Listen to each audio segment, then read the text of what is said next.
Mutual fund में compounding का असली जादू कब शुरू होता है। नमस्ते दोस्तों, हम सब किसी ना किसी बड़े सपने या फाइनेंशियल गोल के साथ म्यूचुअल फंड में एसआईपी शुरू करते हैं। हर इन्वेस्टर के मन में यह उम्मीद होती है कि कंपाउंडिंग के जरिए उसका छोटा सा निवेश एक दिन करोड़ों रुपए का बड़ा फंड बन जाएगा। लेकिन कड़वी सच्चाई ये है कि 90% इन्वेस्टर्स कंपाउंडिंग का असली मैजिक कभी देख ही नहीं पाते। वे शुरुआती 1-2 सालों में मिलने वाले मामूली रिटर्न्स को देखकर निराश हो जाते हैं और अपनी एसआईपी बंद करके मार्केट से बाहर निकल जाते हैं। अगर आपके मन में भी कभी यह सवाल आया है कि आखिर म्यूचुअल फंड एसआईपी में कंपाउंडिंग किस दिन और किस साल में असर दिखाना शुरू करती है, तो आज के इस 10 मिनट के मास्टर क्लास वीडियो में हम पूरे 25 साल के लाइव सिमुलेशन और यूनिट एक्यूमुलेशन के गणित से इस रहस्य को पूरी तरह डिकोड करेंगे। बिना स्किप किए इस वीडियो को अंत तक पूरा देखिए। चलिए शुरू करते हैं। कंपाउंडिंग कब शुरू होती है। कंपाउंडिंग आपके निवेश से पहले ही दिन से शुरू हो जाती है, लेकिन शुरुआती 1 से 3 सालों में इसकी गति इतनी धीमी होती है कि यह आंखों से लगभग अदृश्य रहती है। यह बिल्कुल वैसा ही है जैसे एक विशाल इमारत बनने से पहले जमीन के नीचे महीनों तक सिर्फ उसकी मजबूत नींव खोदी जाती है। पहले साल का गणितीय उदाहरण देखते हैं। 5000 की मंथली एसआईपी 12% के रिटर्न पर। मान लीजिए आप हर महीने 5000 की एसआईपी पूरी निष्ठा से शुरू करते हैं। पूरे 12 महीनों में आपका कुल जमा निवेश 60,000 होता है। 12% के सालाना अनुमानित रिटर्न के हिसाब से 1 साल बाद आपके फंड की मैच्योरिटी वैल्यू मात्र 63,900 होती है। यानी पूरे साल भर पसीना बहाकर पैसे बचाने के बाद आपको मुनाफे के रूप में सिर्फ 3900 रुपये मिले, जो आपकी 1 महीने की किस्त 5,000 रुपये के बराबर भी नहीं है। यह किसी भी नए इन्वेस्टर के लिए बहुत निराशाजनक हो सकता है। शेयर बाजार कभी भी सीधी रेखा में रिटर्न नहीं देता।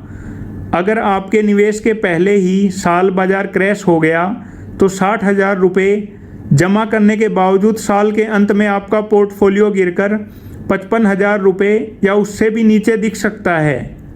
यहीं पर ज़्यादातर निवेशक डरकर अपनी एसआईपी बंद कर देते हैं, जो उनकी ज़िंदगी की सबसे बड़ी वित्तीय भूल साबित होती है। अगर हम 5,000 रुपये प्रति माह मतलब 60,000 रुपये सालाना की एसआईपी को 12% के औसत चक्रवृद्धि रिटर्न पर लगातार जारी रखें तो समय के साथ गणित कैसे बदलता है। दूसरे साल भी आपने 60,000 रुपये जमा किए। अब आपके कुल 1,20,000 रुपये के निवेश पर बना रिटर्न 11,568 हो गया और कुल पोर्टफोलियो वैल्यू 1,35,468 तक पहुंच गई। पहले साल जहां सिर्फ 3900 रुपये का रिटर्न था, दूसरे साल रिटर्न बढ़कर लगभग 3 गुना हो गया। 5वें साल में आपके द्वारा जमा की गई रकम वही 60,000 रुपये थी, लेकिन केवल 5वें साल के अंत में आपके पोर्टफोलियो का कुल रिटर्न 40,547 रुपये हो गया और कुल पोर्टफोलियो वैल्यू 4,05,946 रुपये पर पहुंच गई। अब आपके रिटर्न आपके सालाना योगदान के करीब पहुंचने लगे हैं। 7वें साल में आपने अपनी जेब से 60,000 रुपये डाले, लेकिन उस 1 साल में आपके फंड द्वारा जनरेट किया गया रिटर्न 66,127 रुपये हो गया। यानी अब आपका पैसा आपके सालाना निवेश से भी ज़्यादा कमा कर दे रहा है। पोर्टफोलियो वैल्यू बढ़कर 6,44,687 रुपये हो गई। 10वें साल में आप जेब से वही 60,000 रुपये डाल रहे हैं, लेकिन उस 10वें साल में आपका अकेला सालाना रिटर्न 1,17,199 रुपये बन गया और कुल कॉर्पस 11,21,364 रुपये हो गया। जो कमाई 7वें साल में 60,000 रुपये के बराबर थी, वह अगले 3 सालों में सीधे दोगुनी हो गई। 13वां साल सालाना रिटर्न बढ़कर 1,88,952 रुपये हो गया और पोर्टफोलियो वैल्यू 17,91,000 पहुँच गई। 15वें साल में केवल 1 साल का शुद्ध रिटर्न 2,52,286 रुपये बन गया और कुल फंड वैल्यू 23,82,173 रुपये तक पहुँच गई।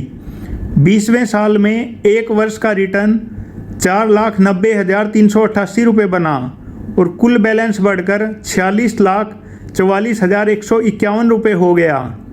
15 साल के 23 लाख रुपये से सीधा 2 गुना और 25वें साल में केवल 1 साल का ब्याज 9,914 रुपये बन जाता है और कुल मैच्योरिटी वैल्यू 85,20,034 रुपये हो जाती है।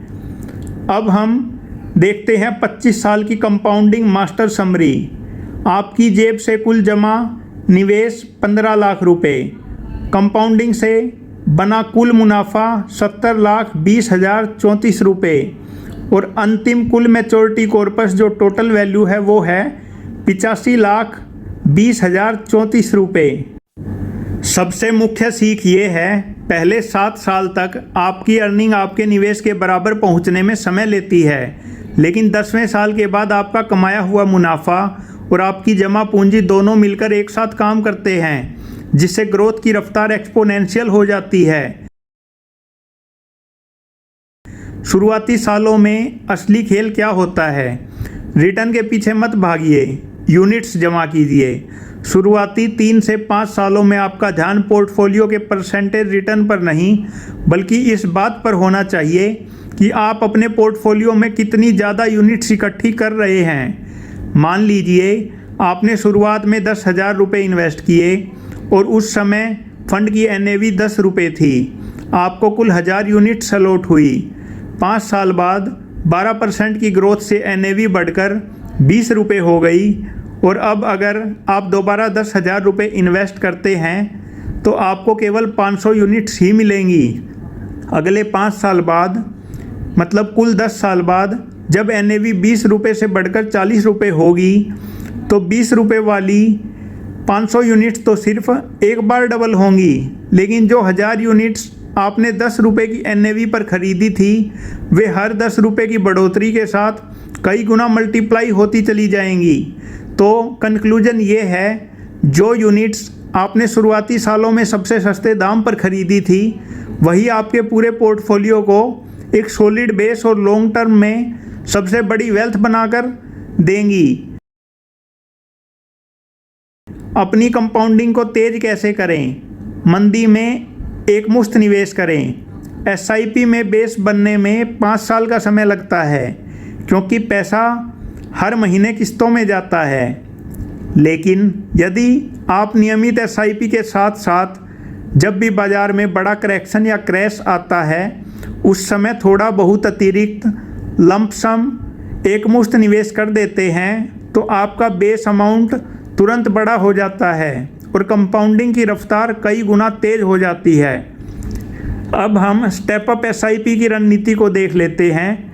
हर साल अपनी इनकम बढ़ने के साथ अपनी SIP की किस्त को 10% बढ़ाते रहें।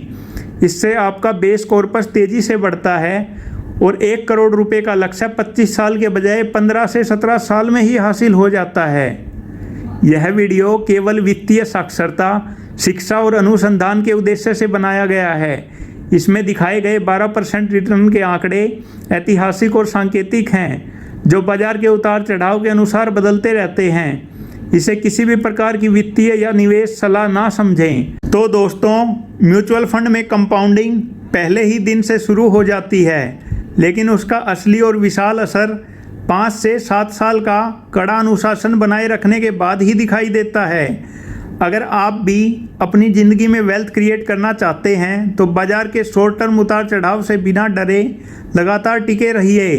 कमेंट सेक्शन में मुझे ज़रूर बताइए कि आपकी SIP को चलते हुए कितने साल हो चुके हैं और क्या आपको अपने पोर्टफोलियो में कंपाउंडिंग का असर दिखना शुरू हुआ है या नहीं।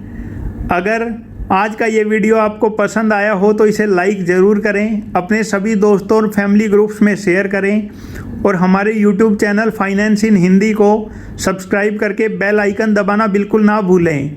मिलते हैं अगली वीडियो में। Happy investing.